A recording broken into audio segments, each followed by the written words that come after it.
Welcome to Buckets. I am your host, Brandon Anderson, coming to you live from the Tommy John studio, here with a little Buckets off-season content for you. Today is about the playoff stock market. I'm here with Jim Turvey. A little throwback to our Friday episodes from during the season. It's going to be a similar flavor today. We are visiting the playoff stock market. Here's what that means. Jim and I don't know, maybe 2-3 months ago, did a playoff delta sort of draft where we went stock up, stock down. What players get better heading into the playoffs and what players get worse heading into the playoffs. I think we did pretty well, Jim. We were high-ish. We were high and low on the Timberwolves, but we identified Anthony Edwards and some guys we like there. I think that was one of our mini pods. We were high on the Pacers, and we were a little bit skeptical on teams like the Rockets. We'll talk about what that looked like, but we were able to fade a 2-seed and, an underdog 2-seed, but nonetheless. So today's goal is going to be a two-parter. We're going to start with the positive today. Whose stock is up? However Jim and I define that today, who do we think higher of now than we did 2 months ago when the playoffs started? And I think it's a good way to kind of look back on the playoffs as we wrap this thing up. And just by way of warning here, we're not quite wrapping this thing up. As you listen, we might be wrapped up. Jim and I are actually recording this the night before the NBA Finals. So if you're wondering why we didn't quite have a crystal ball on some of the Thunder and Pacers players, that's why. We're doing our best over here. But I feel like we have a pretty good sense of overall in the playoffs, whose stock is up, whose stock is down. Part 2 is stock down, what will come after this. So, Jim, welcome. You excited to draft some guys today?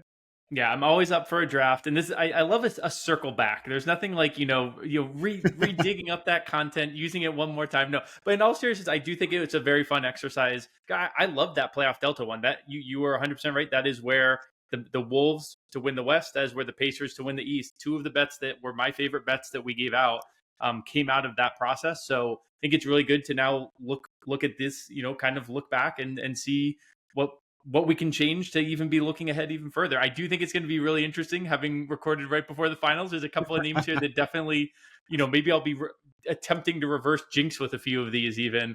So we'll see how that goes. Yeah, we'll see. And I think too, we're intending to draft probably 5 players each. We'll kind of see how things go. We're not too sure. We haven't looked at each other's list, so we don't know how much we will overlap today. You never know on these sort of exercises. And 2, if you're wondering, like, well, who cares? Why do we care about this stuff? Jim just told you we care because these exercises are fun. It's fun to just listen for fun, but also there's always something to learn. Like, Jim and I think about all this crap because there's something interesting to learn from. Every game is a data point. Every exercise is a data point.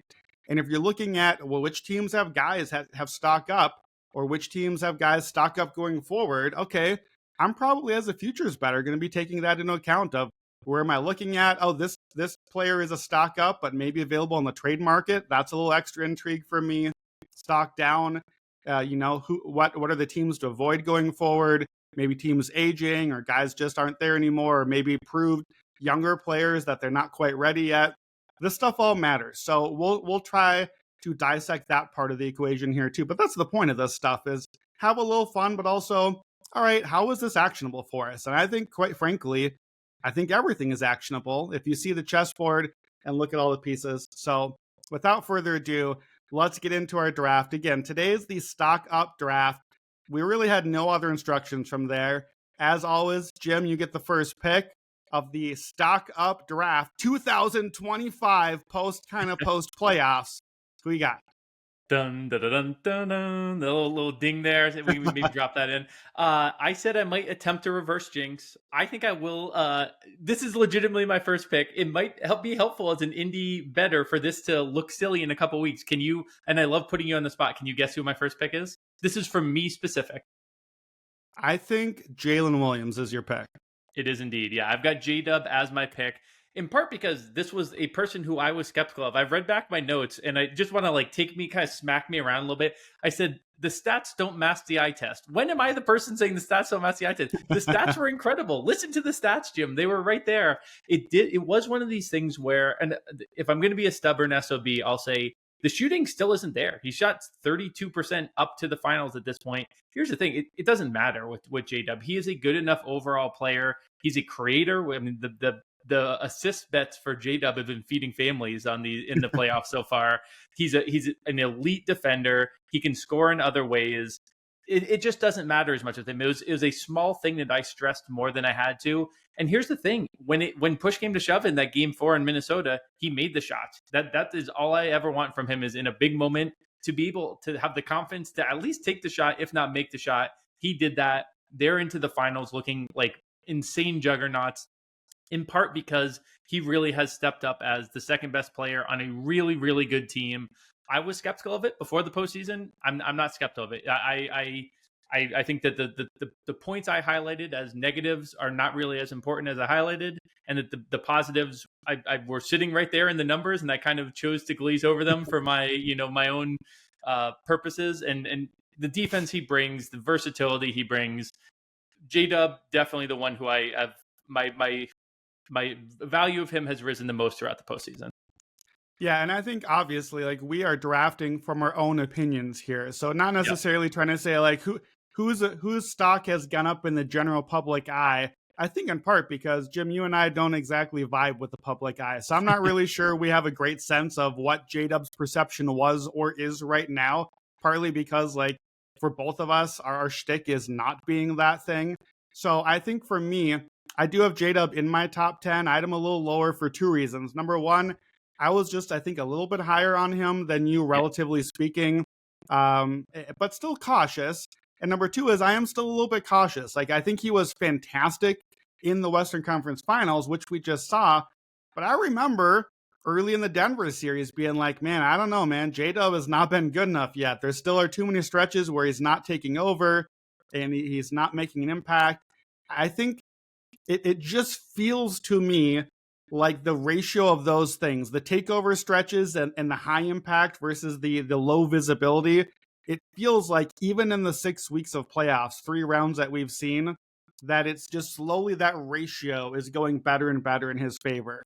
There are less invisible stretches. There are more takeover stretches. And I think, too, the floor is raising, where the defense has been so good and so consistent. And he's getting that pull-up shot now that he's more confident in. I'd still love to see more threes, but we're trending that direction. The free throws are up. I think his handle has been tighter. Just lots of reasons for optimism. To add to your possible jinx and looking stupid, I think it's possible that on the cusp of the finals here, as we're recording, if this is a possible 91 Chicago Bulls moment with Shea in the Jordan role, I think J-Dub as the Scotty and the breakout that propels this team forward as more than just Shea plus 2 stars plus the cast. I think J-Dub, to me, has really separated as clearly the second star. And we know I've been the Chet guy for a long time, and I don't necessarily think lower of Chet either. But that just tells you how good that J-Dub has been. So definitely a guy whose stock is up, and definitely a reason, as we're recording, that the Thunder stock is up. My first pick is not playing in the finals, and he did not play in the conference finals either. I was surprised that this is my first pick. Donovan Mitchell is where I'm going to go with this one. 29.6 points a game in these playoffs. That exact number last year in the playoffs. His career is over 28 a game. Since 2020, 30 points a game. This dude is just a playoff bucket, an absolute bucket. His free throws took a huge spike this season. And I just was especially impressed with how well he carried the Cavs, even in what ended up being a short series loss, with no Garland, missing Mobley a game, and Donovan Mitchell is injured. Like, there are other guys we'll talk about probably on our Stock Down podcast. And it's like, okay, they didn't do well, but how much stock can we really put in that? They were playing hurt. Donovan played hurt and was still incredible this postseason. I thought he totally carried their offense, and he had 121 offensive rating. You and I love the BPM. He was at an 8 BPM this year after a 7 last year. Those are not like SGA and Jokic star numbers, but they're not far off. Like, they, especially compared to SGA, they're pretty close. They're basically SGA minus the defense, which matters, but isn't nothing. Since 2020, 49 playoff games, he's at 6.9 BPM. That is a lot of games. It's granted a lot of first and second round games, so we need to see the deep run. But I don't think Donovan is the reason the deep runs aren't happening. And I know we've seen it with Utah, and now we've seen it with Cleveland. But I think for me, here's the final point I'm going to make. I think what I really like about Donovan, even though he was mostly just the star here, I like that we've seen him play off the ball too. And I like that he is a superstar that I think can be my best offensive player on a team that makes the finals, but cannot necessarily limit what my team can be. I don't think he puts a ceiling on the team. And by that, I mean, I think Donovan Mitchell is what everyone pretends Jalen Brunson is. And I'm sorry if that hurts your feelings, but I talked about this when Matt and I did the Elite 100 before this season. I had those two ranked back to back. I think Donovan Mitchell has shown to his level of play and consistency, but also to what that means from a team building standpoint. I think he just has really impressed me as he's never going to be Giannis, Shea, Jokic, that group of guys. But especially now as we're kind of in a transition to the next group after that, I think he might be right in that mix as Steph, LeBron age out, Tatum is injured. I don't think you go too far down the list, especially in a playoff mode where Donovan Mitchell lines up. And that's not where I ever would have listed him before. So he came in as my number one pick. I think if you told people, a lot of people, that you have like that Mitchell is over Brunson right now, I think a lot would disagree. I'm with you, and I'm as a Knicks fan, I'm with you. I looked at I wanted to look where he was on my board before when we drafted. The only reason he's not on my list, I had him fourth on my list overall of players that make that jump in the postseason. Always been a big Spida guy. Can't do the ER there, Spida. Yeah, I agree with everything you said. We don't need to reiterate it all, but I'm with you in that he is genuinely one of those guys who lifts his performance and doing it through injury is something that like you kind of have to do in the postseason or be able to do. And I'll talk about that when we get to the negative side of things. You kind of tease that as well, but takeaways, big picture takeaways. We're going to get to another guy in Cleveland. At least I'm going to on the positive side as well. Yeah. I still like that core of Cleveland. I think maybe some changes have to be made. There'll be a couple of players on that negative side and maybe, a non-player on the negative side as well. But I think that there is a lot to like in Cleveland overall. And I don't think it's just me being stubborn on losing my Cavs in the second round. Yeah. No, I agree. We will be back on Cleveland soon, I think, in this draft. Perhaps now, we'll see. Give us your second pick. I'm going with another finals player. I'm really just front loading what could be, what could look really dumb in a couple weeks. But I'm going with Pascal Siakam. I didn't have him on either list in the postseason before. Didn't have him as a negative, certainly, but didn't have him as a positive. I think it's really time that we kind of admit that Pascal Siakam is a really good player who you can build, like kind of to your point about Mitchell being like really good piece in the postseason. Siakam, I mean, he won the Eastern Conference Finals MVP. I think you and I would probably say that it probably should have been Halliburton. But he is a very central core piece to, he was on another finals team. He was on the Eastern Conference Finals team last year. He's just a really valuable player who can be key part of really deep playoff runs. This is what kind of really took me aback to, and this isn't necessarily, maybe it is a delta because I hadn't really thought about it. And I love putting you on the spot. You probably know this, but guess how old Pascal Siakam is? 28. Oh, see, if you had asked me, I think I would have said like 33. For some reason, I feel like he has been in the league forever. Wow. He was very young on those Toronto teams. He's only 30. He's got plenty of time left ahead of him right now. I really, he has been outstanding in this Eastern Conference playoffs. We'll see. This is going to be a huge challenge for him. More than J-Dub, I think this pick could look a little bit funky in a couple of weeks if Siakam, gets J-Dub on him and J-Dub does work on him, or he's not able to punish a smaller OKC team. I think there are paths to this, him dropping, maybe this looking like a little bit of a silly pick, but he's going to stay in the Eastern Conference if he stays in Indiana. And I think that this Indiana team, clearly, I think it's a very legitimate finals run from them. And part of that is I think that Siakam has proven himself to be a very, very strong playoff performer. Yeah, I like that your top two guys on your board are probably going to spend a lot of time defending each other in the next 2 weeks before people perhaps listen to this episode. So that should be fun for you. Yeah, really, really high risk, high reward here.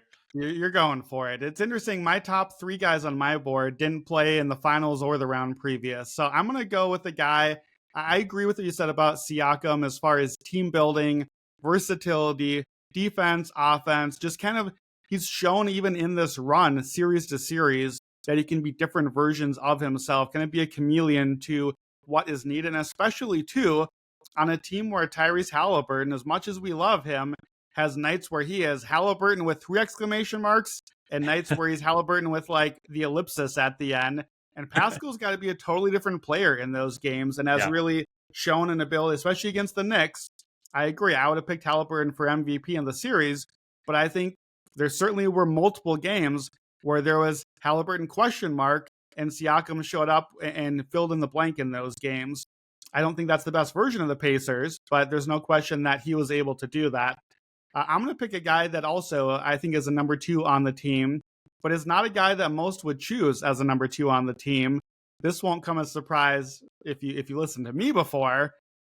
Derek White is my number 2 pick, and I think Derek White is similar to Pascal Siakam in that maybe a guard version almost in his versatility, in his team building ability of just like, I don't know if you could find me a team in the NBA that wouldn't immediately be better by adding Derek White. He fits into any rotation. He can run point. He can be off ball. He's going to defend. And the crazy thing with Derek White is he low-key has become like one of the premier playoff shooters in the entire NBA. Yeah. 39% on 9.5 3-pointers this series. He's now 40% in 4 Boston runs on threes. And the volume is really high. Like, this is what we've acted as Klay Thompson when Klay's volume hasn't always been there and the numbers haven't always been consistent. The Celtics had 132 offensive rating in the playoffs with White on the court. This playoff run, even though they got eliminated in the second round, he had just huge advanced metrics, same as he did last year, even better this year. The defense always helps that. He's a good positional rebounder. Is he going to get some steals and blocks? Like, he's a guy that could slot right into the OKC rotation and be doing all the stuff that's happening over there and get all the stocks over there as well. And I kind of teased him on my intro. He turns 31 July 2nd. And his age 31 season is relatively lost on the Celtics because Tatum we expect not to play next year. I think Derek White's the best team on the Celtics next season. I think Derek White is the best player in the Celtics, ahead of Jalen Brown, ahead of injured Jason Tatum. And I think he might be, like, I haven't done the ranking, but he might be like a top 30-ish player in the NBA still right now. The way that Drew Holiday always was, the exact way we valued his, you can add him on any team and he can kind of chameleon and do what's needed. I think Derek White is a really interesting possible trade target for the Celtics that have to cut some salary, that have to sort of look to, okay, past next year, what's the version of our team look like when Tatum comes back after the Achilles? Derek White suddenly is 32, almost 33 by the end of that next playoff run. I don't think he's going to be terrible then, but I think Derek White becomes more valuable to some other teams trading for him than he maybe is to the Celtics. And I think he's just a legit star. I thought the Celtics were a 2-star team this year. The way we treat them in the playoffs, people just had the wrong 2 stars. Probably come back to the other one when we get to my second list on the stock down watch. Somehow, even for me, stock down. But Derek White is my number 2 pick here. What do you think? I mean, I love Derek White. I approach this in a more binary approach where it was like, was I already high on this player? And if I was, I didn't then add them if they had a great postseason. But again, it's similar to Donovan Mitchell. I've long been very high on Derek White. I just scrolled back and was looking at my notes. I wrote the actual second best player on the Celtics as well. So we are in lockstep there. Can I put you on the spot and maybe I can do my pick and you can think about it while I talk. But is there a team that you think instantly is a perfect fit for Derek White? Do you have one top of mind or do you want to buy some time? Top of mind was Golden State, just as like slot him in with Steph and Butler. I don't know like where the salary match comes in, or a team. I could see him being a better Fred VanVleet sort of player for the actual Rockets, or for like the next version of the Rockets as like the culture builder also to come in and be that veteran on a younger team. I'm not sure who that team would be. Ironically, I'd love to see him back with the Spurs. Like if you could suddenly swap him in for like De'Aaron Fox, I might really be excited about the Spurs next year.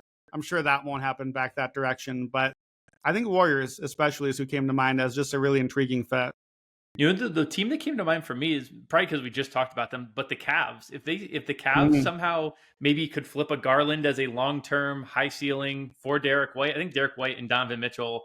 If you do keep Atkinson around and there's just launching of threes to be had, I think Derek White could look great on that squad. So Yeah, well, yeah. I think it's interesting because we continue to see year after year teams that make finals runs after adding a key player. And we saw the Drew Holiday sweepstakes just a year ago as how the Celtics got that last player to make their title run. And now I think Derek White on that team could, if he ends up getting moved, be that player that sparks the next team. So I think it is interesting to watch who these players are. All right, give me your third pick. All right, I'm going with a guy who did not make it to conference finals finally. And honestly, there's like a case. Before I looked at the numbers, I had this guy number one. Then I looked at the numbers and they weren't quite there, so I did bump him down a little bit. But this was like by eye test and by vibes, my number one, and it's Aaron Gordon. I thought he was Hmm. really the story of the first couple rounds of the postseason. Incredibly clutch performances in general. Really gutting out stuff too. I'm not here like Mister like, oh, you got to get it, but like to have even played in that game seven, the second round Yeah. was pretty legitimately insane. And just the shooting has really come around. Like that was not always a part of his game, and now he's like kind of a proven playoff shooter, which I think is amazing. If I talk about actual second best players on teams, that's a little bit of like a hot take. Aaron Gordon was certainly that in this Yeah. postseason, and we Yeah. really have not seen the consistent second best Jamal level to say that for a while. I think Aaron Gordon has a pretty good case with what he does on the defensive side of things, rebounding, and now the shooting as well. And he's clutch too. Like he's always out efforting guys. I just came out of this postseason like, man, I need to give Aaron Gordon more credit because he has been so good next to Jokic in a way that I think sometimes gets written off. We always do the Jokic has no one there. Aaron Gordon's a very, very good player. And I loved seeing that and kind of I'm excited to have him on my, playoff performers list next year if we do this again. Yeah, I had in my notes also that he was very clearly the second best Nugget this playoff run. I do think that that might say more about Jamal Murray than it does about Aaron Gordon. Not to take away from Gordon, but like that Murray was not the second best Nugget really tells us what we need to know about him. But I remember early in COVID when we were all in lockdown trying to find things to do. And naturally, I went back through 75 years of NBA history and try to like learn about team building. I have my top 15 NBA MVP ranks there every year and my playoff MVPs and all of that. A thing I consistently kept noticing, we obviously know we've had a lot of all-time great centers throughout the NBA. Like that's the story of the NBA over the years. Very frequently, you get that all everything glue guy four next to the all-time great centers. And it's like Bobby Jones in the 80s.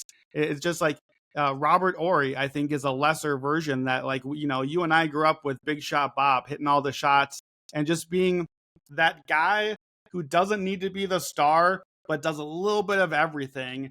And I remember thinking in the Nuggets playoff run, man, Aaron Gordon really has that feel about him. And boy, did he ever this run. He just was a joy to watch and a joy, frankly, to lose a bunch of money to in game seven when I bet all the Those unders and I was rebounds. just like, oh, shoot, he's just going to do everything. I don't know if you even mentioned this. Dude can shoot now. Like he's like legitimately just a good 3-point shooter now and looked like he was going to like lead them in threes for a while too. So love Aaron Gordon. Our top 5 picks, J-Dub, Donovan Mitchell, Pascal Siakam, Derek White, Aaron Gordon. I tell you what, I'll go to war with that 5 right now. Like That's we'll a just squad. give me that 5 and let's go play. Well, let's go play in the finals. I think that 5 can hold up right now. I mean, 2 of them are in the finals, so perhaps not saying much. All right. My next player, I think you should take. So I'm going to give you one more chance before I have to take him. So I'm going to go one spot down my list. I think you got to take the guy that's next on my list. I'm going all the way back to the first round here. Amen Thompson, I think, is just going to be an absolute superstar. And I remember back from Amen Thompson that, you and I talked before coming on. It's kind of this exercise a little bit like, hey, remember when? Like, I kind of forgot. First round's a long time ago, man. We watch a lot of basketball. Amen Thompson was really good in that series against the Warriors. 16, 7, and 3 at age 22, 2.5 stocks, absolute elite defense, really great rebounding. Obviously, we know about the athleticism. He got to the free throw line a lot. Game 5, their last win of the season, 25 points and 8 stocks. Like, he was everywhere in that game. And then in Game 7, when the Warriors just took it, he was the one guy that showed up for the Rockets, 24 and 9 in that game. You show up like that in a Game 7 against a former champion effectively, like, that's going to leave a mark for me. I know we need to see how he shoots. We need to see, like, how do you build the team around that? I'm in on Amen Thompson. I was high on him anyway. This is even higher. Like, I think that he is an absolute star. I think we saw the first step of it in the playoffs. Yeah, I had him on my list as well, and actually kind of want to have a Rockets conversation as a whole. Can we do that really quick and just like bury it within here, or do you have other Rockets you want to highlight specifically? Yeah, let's do the Rockets thing now. What are you thinking? Because what I think is interesting here is that the next he's actually pretty close up on my list was Alperen Şengün, and I had him as a positive delta. He was a classic type of, is this guy going to be playable in the playoffs? Very clearly a yes, in my opinion. He wasn't perfect, but he didn't get played off, and I was very impressed. And on the flip side, I had Jalen Green as the, oh God, no, this doesn't work this time. Sometimes which hard for him to go down our list because we're both so low on him anyway, but he would have definitely trended that way. Sometimes I can be talked into his type in the postseason because I'm like, Sure. oh, you need tough buckets, and I can be won over. What I think is so interesting about tying them together, though, this is a team that keeps getting talked about with Giannis. The player you'd want with Giannis would be much more Jalen Green than Amen Thompson and Alperen Şengün. Yeah. Thompson could definitely make it work, but he's kind of like a Giannis type. There's not a lot of shooting. They're all going to be in the paint. To me, it kind of, if I'm looking at this as the Rockets, I'm like, I kind of want to save my chips and go for a different star down the road, a Devin Booker when he wants out of Phoenix, something like that. That type just fits so much better with, if Amen Thompson and Alperen Şengün are the two guys you really want to build around. Sure, Giannis is amazing, and that would be an insanely fun team to watch, win games 82-80. But I think you could team building wise make the case that there's other stars that would make more sense next to those two. And unfortunately, Jalen Green, if Jalen Green had been the one to pop, then it's suddenly like, yeah, let's go get Giannis. So that was my kind of thought on the Rockets as I looked at who I liked and who I didn't like from them this postseason. Yeah, I think I agree. And Giannis, timeline-wise, is a tough sell for Rockets as well. They're just so much younger there. I have to assume Şengün goes out in a Giannis trade because it's hard to imagine those two playing together very well. I think it would just inevitably lead to a second trade with Şengün, even if he wasn't in the first one. I will say I have Şengün in my honorable mentions list outside of my top 10. He was one where once I checked the numbers, I had to drop a little bit, like 21, 12, and 5. The box score numbers were there, but they were partly there because that offense could not do anything. It's either Amen in transition or just, well, the Warriors are playing really small. Hey, big man, can you do some stuff for us again? And it was a little bit like 60s, 70s big man, where it's just like, well, I missed, but I got the rebound, and then I missed again, but I got the rebound again because nobody else out here. And then I finally made one, or they fouled me, and I missed some free throws now. Like the advanced metrics were not super kind to Şengün. The old PERs that just add everything up, love it. Sub 50 true shooting, 111 offensive rating. I feel better about him, but I don't want to go too far just yet. Like that's not. We certainly have not seen a 16 game player proven yet in that profile. We saw a maybe, like, I'm a little worried we saw maybe a Vucevic-esque sort of performance there where it's like, I can see that being the star of a first-round playoff loser. We just saw that be the star of the first-round playoff loser.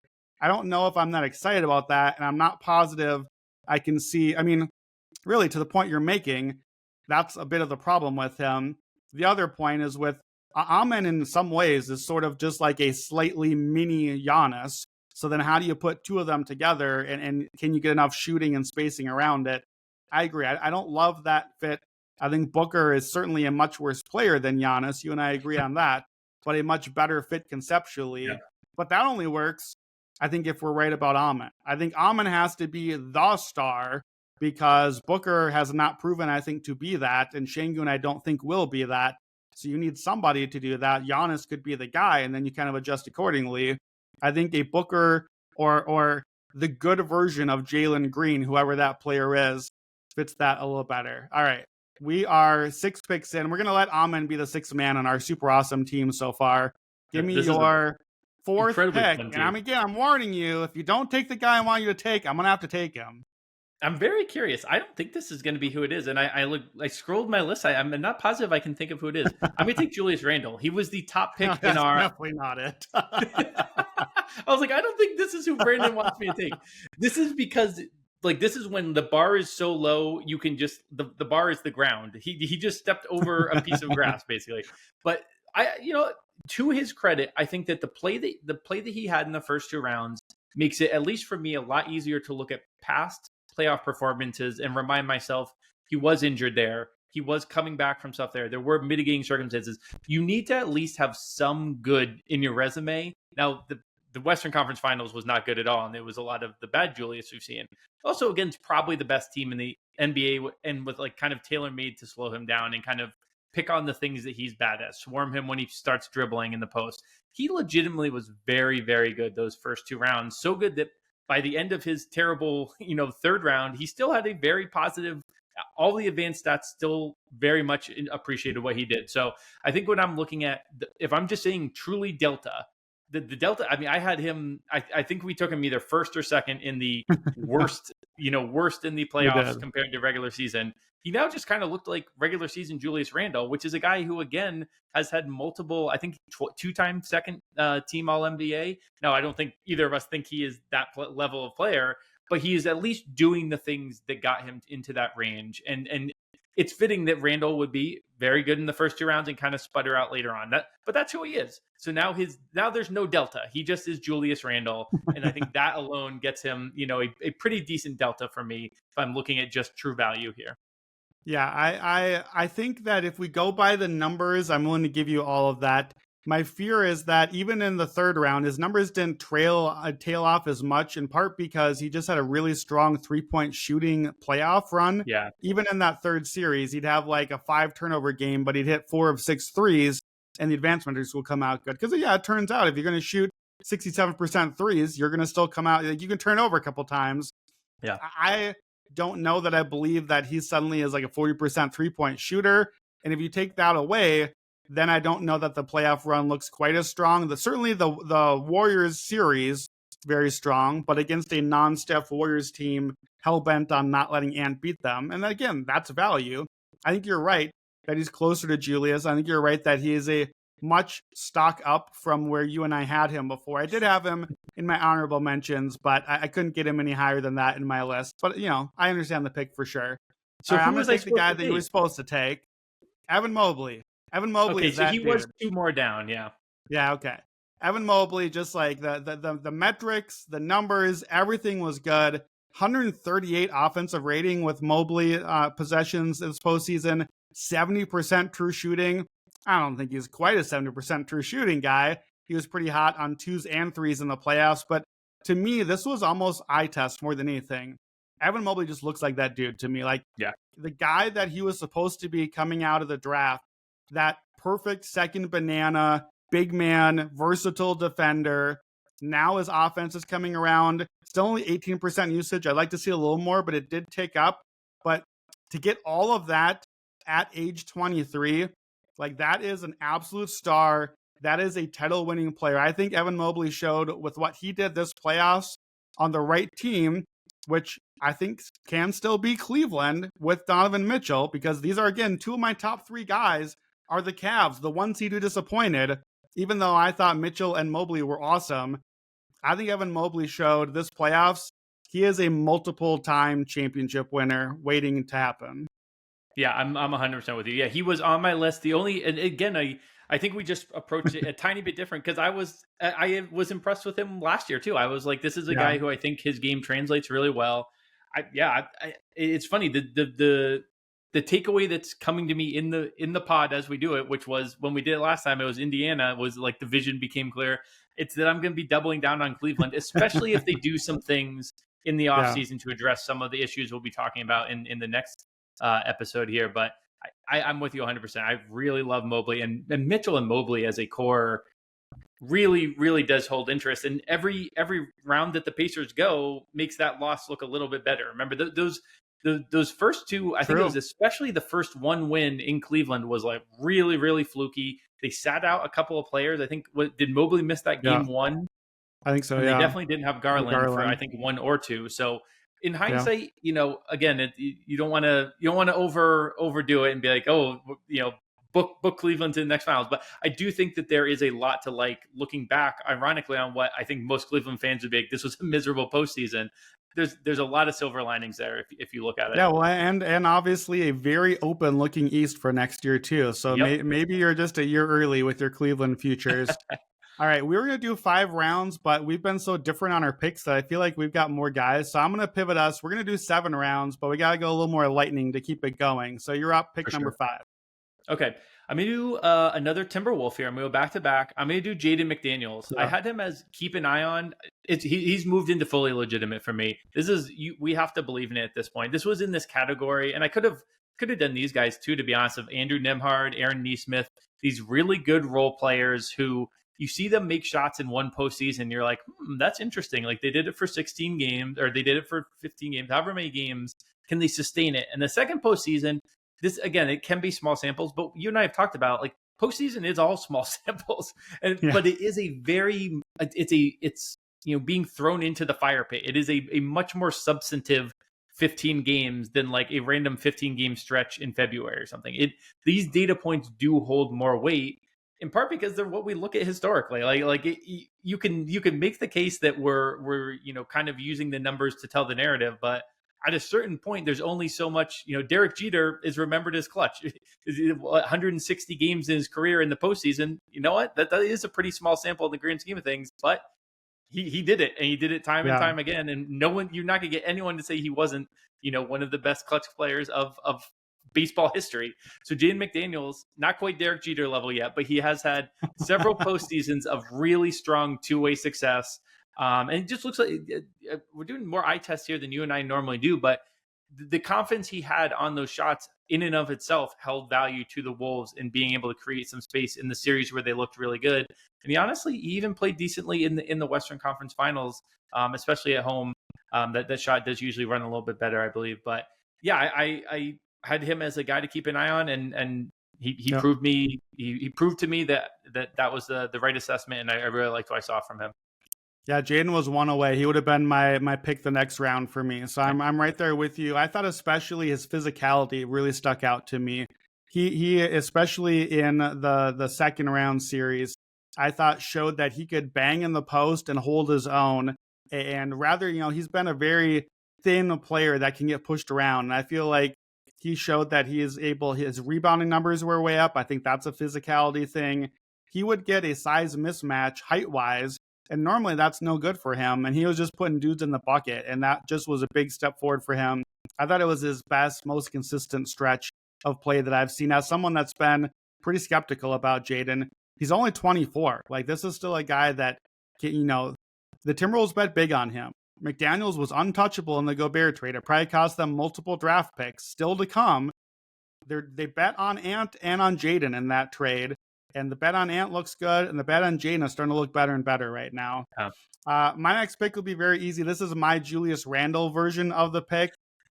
Paolo Banchero, for me, has to be a guy that I'm just like, it's 2 really good playoff series. It's not real playoff runs, but 36% usage to put up 29, 8, and 4.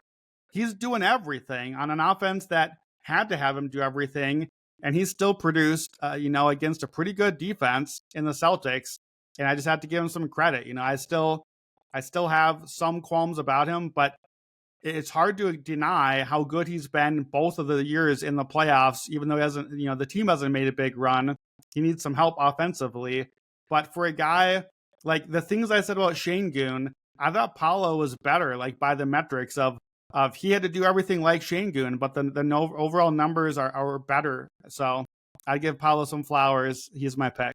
I love it. I'm already on that island with you. And let me do some good podcasting. I was torn between a couple guys. I'm gonna go with Franz. Franz was the one I had questions about because I was ready to be a believer on Paolo already. I was like, yeah, that translates perfectly. And I love what I've seen. But Franz was the one who I had more questions about.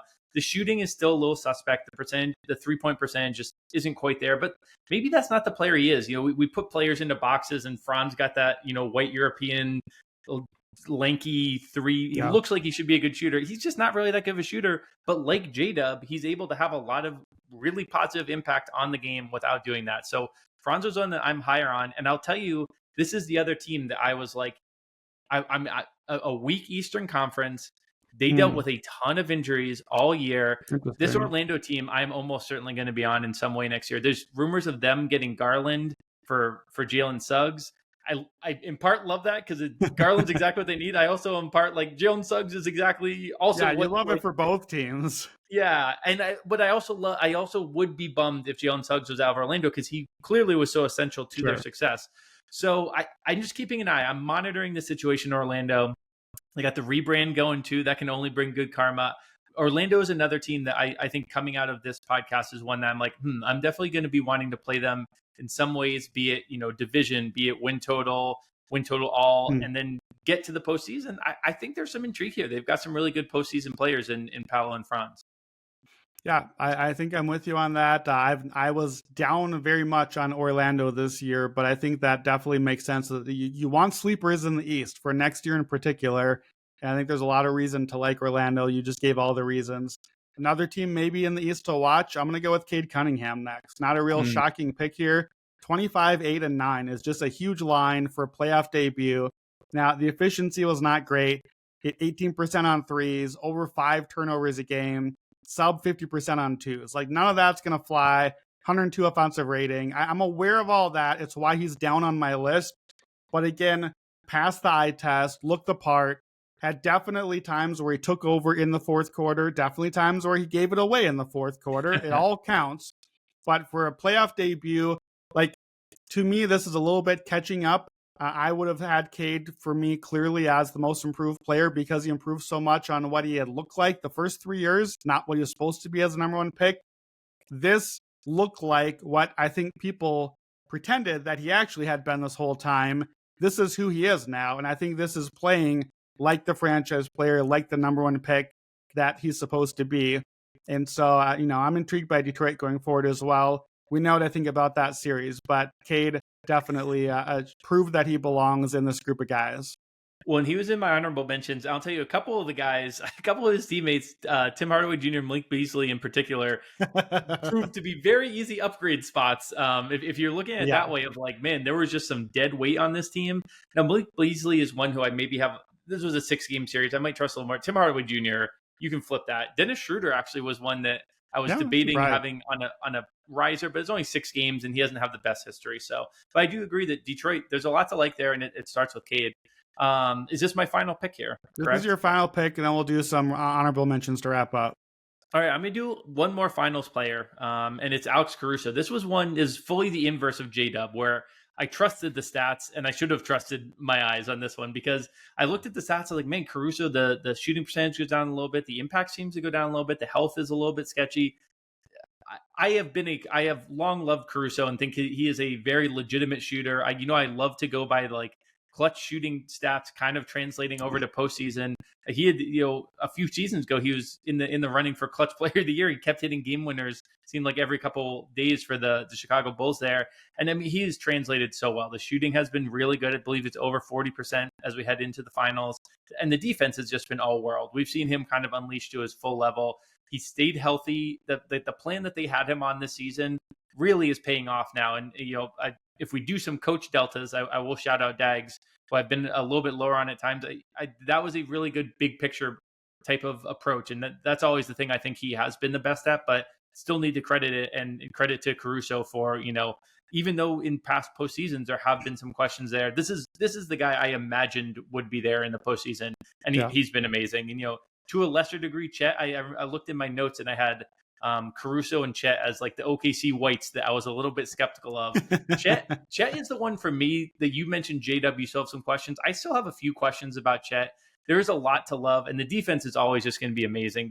The Chet defense is awesome, but the fact that he can't be, a one-on-one against Jokic, and now that might seem very picky. Jokic is the best player in the world, but you're going to have to go through Jokic if you're OKC. That's like the team you're going to have to keep going through. So I think that is a thing. But both of those players, to me, I am higher on them at the stock up on both of those, the OKC whites there with Alex Caruso in particular. I think really kind of pop in this postseason. Yeah, I had Chet in my honorable mentions. More of a stock up than down, but some questions as well. I'm a little questionable about what can he bring offensively as a ceiling. I feel like I'm a little bit stock down on that part of him overall, while stock up on him as a player performing. It's a little bit in the middle, but trending up. I actually had Caruso 10th on my board. Also, he would have been my second pick from now, so I'm happy to get him in here. I really felt like he had a real case through 2 rounds, not anymore. But I think a real case to be the second best or most impactful Thunder player. Like, he was so good in that Denver series and legitimately a defensive closer that was Yeah. changing games and taking things over in the fourth quarter, which is not a thing that I really felt like was a thing that existed in the NBA. And I wonder if we might see more and more of that. To a lesser extent, I had Cason Wallace in my stock up as well, since we're naming other Thunder players, just as a guy that just shows he belongs and is ready to go. Depending on how the minutes have played out in the finals, he could end up like fourth or fifth in minutes on this team as, a second year player, age 21, I think. So Wow. huge Yeah. for him. I'm going to take a finals player also. I'm going to go on the other side. I kind of want to cheat here and take both together because I was not quite ready to believe in Aaron Nesmith and Andrew Nemhard. But I'm going to especially take Nesmith in part because we know I do my playoff MVP rankings. I also do my playoff LVP rankings. And Aaron Nesmith was top 3 last year in least valuable. By BPM, he was minus 3.2 last year. He shot 28% on threes. Heading into the finals, he is even 50% on threes. He's up from 113 to 127 offensive rating, and his defense from 120 to 113. We'll talk about maybe some of your Knicks wings and some of the other wings in the playoffs, perhaps on our other podcast. I thought Nesmith showed that he belonged right in that group of dudes, and I certainly did not think that about him before the playoffs. We'll see how this holds up if he's the guy trying to defend Shai Gilgeous-Alexander the entire time as you listen to this. But just, you got to have your 3-and-D wing. You got to have a point of attack defender, a knockdown shooter. Nesmith and Nemhard, both 48% or better on threes heading into the finals, both plus defenders. Exactly the sort of guys that every team can use in a rotation. That is the reason that the Pacers are playing the finals right now. So, not quite the star leaps that some of these other names had, but I love finishing with Caruso, Nesmith, Nemhard here. Let's whip through. Well, okay, let me read the list. And then as I'm reading, I'm going to let you give some honorable mentions. You can list a couple coaches there and any other players you've got. As you're thinking about that, here then is our final top 20 stock up players. Jalen Williams, number 1. Donovan Mitchell, second. Pascal Siakam, Derek White, and Aaron Gordon rounding out our top 5. And then Amen Thompson, Julius Randle, Evan Mobley, Jaden McDaniels, Paolo Banchero. And then we finished up with Franz Wagner, Cade Cunningham, Alex Caruso, and Aaron Nesmith. Jim, give me some coaches and honorable mentions that caught your eye. Yeah, we did a good job. I only have one honorable mention, and it's honestly, it is. He would not have been in my top 10. So if we had somehow gotten it to, I would have been like, let's just end this early because he does not belong in a top 10. He's very much an honorable mention. It's Nicholas Batum, though. He is a player that if the Clippers kind of decide to pack things up or move along, that is a player everyone should want. He is just perfectly translates to playoff basketball. Really love Batum. On the coaches side of things, kind of boring. I would have the 2 coaches in the finals. Carlisle. I've always loved Carlisle, but I don't think I was as high. You'd be hard pressed to have me be higher on a human being right now than Rick Carlisle. Incredibly high on him. Always loved it, but like it really has popped the last couple years again. And then Dagnall, I have been impressed with him as well. That's more coming from a little bit of a skeptical place to now being like, oh, I see what he's doing here. But to me, the biggest coach delta actually was a guy who I think a lot of people weren't sure if he was going to make it through the postseason. Yeah. We're wondering what was going on. David Adelman. Yeah. I was incredibly impressed there. To date, we haven't seen the finals yet, but they gave the best run at OKC. If they get any pieces, they're the team in the Western Conference I think I want to take out of this is they still have Jokic. They have Aaron Gordon. And if we can ever get a healthy Jamal Murray, we might not even need it to be like full power Jamal Murray, just like a good shooter and creator next to those guys with Adelman as a coach. I think there's a lot to like in Denver as well. Those were my coaches that I was higher on, and then the Batum shout. Who did you have in yours? Yeah, I did not list many coaches. I had one name, and it was David Adelman. To me, like by far the answer as far as coaches. If we were including him among players, he would have been maybe like my fifth pick or something, even ahead of some of Yeah. the players we've taken. Just especially again, this is expectations. I thought they were crazy to fire Michael Malone, who I think is an excellent coach. I thought they were cooked because of it. And I remember thinking part of my cap in the first round, I picked the Clippers over the Nuggets was, man, Ty Lue over Adelman is a huge coaching delta that they'll have the advantage. I thought Adelman was fantastic against Lue and Daignault. I thought they had demonstrably the better coach in both of those series by the moves that he made. The team responded to him. And as often is the case, moving on from a coach is usually proven to be right as long as you get the right next guy. And I think that they showed that they had the right next guy. Yeah, I noticed we've kind of talked about other honorable mentions already. Like I had Gordon, Chet, Şengün, Case and Wallace. One other name we didn't mention yet, Ivica Zubac. I remember just thinking like, man, he really held up against Jokic in the first round, 17 and 10, just went to battle. It's one of those like, man, you held LeBron to a 30-point triple-double. Good job by you. It's Jokic. So I thought Zubac battled well. I noted Asar Thompson and Jalen Duren, just kind of other reasons to still believe in Detroit, relatively speaking. There's a reason they're down this low. I was happy to see Mitchell Robinson just being Mitchell Robinson again. And just because for the hilarity, Tobias Harris is a stock up because Tobias Harris was good in the playoffs and Philadelphia fans would like to murder Tobias Harris. So that's a pretty big delta from last year. Two other stock ups, just conceptually, zone defense. Stock up for zone defense. Coaches have really, and this one could be prescient too. We talked about Rick Carlisle, maybe breaking out the zone in the finals. Zone is really like, it's so confusing to me. I guess when I'm a basketball, maybe I don't understand what's happening. I thought zone defense is like what you do in high school when you like don't know how like teams like, oh, it's fine. You just shoot over the zone. Oh, great. Well, the NBA players, everybody can shoot. What's happening? Somehow zone breaks out and some of these teams are like, what's happening? I've never seen this before. It's just very confounding to me. It's been confounding to some of the teams as well. And the other one, stock up, also perhaps prescient in the finals. Turnovers are a thing, man. Like turnovers are no longer fluky regular season metrics. Turnover margin is real, and turnover margin, I think, is why the Thunder just won the championship. I'm just going to put that out there. I think turnover margin is a real thing, or perhaps is really not a real thing, and why the Thunder just lost the championship. I guess we'll just give it both ways. Can I tack one tiny thing onto that, which I think goes very much hand in hand, and I think it's a stock up concept as well, is full court ball pressure. And again, this is like, don't you do this in middle school? But this is both teams, especially the Pacers, I think are in large, like not in large part, but the way they wore down lead guards and the coaches like, just get the ball out of Brunson does not need to be bringing the ball up and crossing midcourt at like 15.9 on the clock every single time. it kind of breaks your brain. I'm like, I'm with you, Brandon. Like, how have we not adjusted? This is the NBA. How is this like seemingly middle school tactic working? But it really worked well for both teams. I think it's probably underselling the difficulty of implementing, coaching, and enacting, having the energy to do it.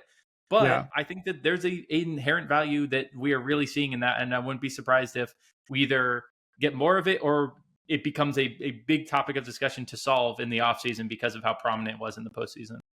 Yeah, I think relatedly, stock up for conditioning, just to be able to actually press and pick guys up 3/4 court the entire length of the game. And that's stock up for both OKC and Indiana. That's something that we've shown with them.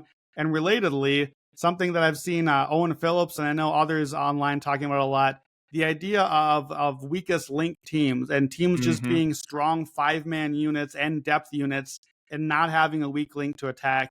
That was Boston's championship. We just saw that a year ago. Was we don't necessarily need to have the superstar win everything. We just don't have anybody you can go after, and all 5 of our dudes can come at you and do stuff. And I think both these teams in the finals have been a testimony to that as well. So that's our stock up draft. Part 2, we'll do stock down. Don't worry, Jim and I like to rip on guys too. We got plenty to say about those. So that's it for today from the Tommy John studio. Thanks to Jim Turvey. Thanks to David Payne and production for getting this thing up. And we will get to part 2 of our stock market watch. Until next time, let's get buckets.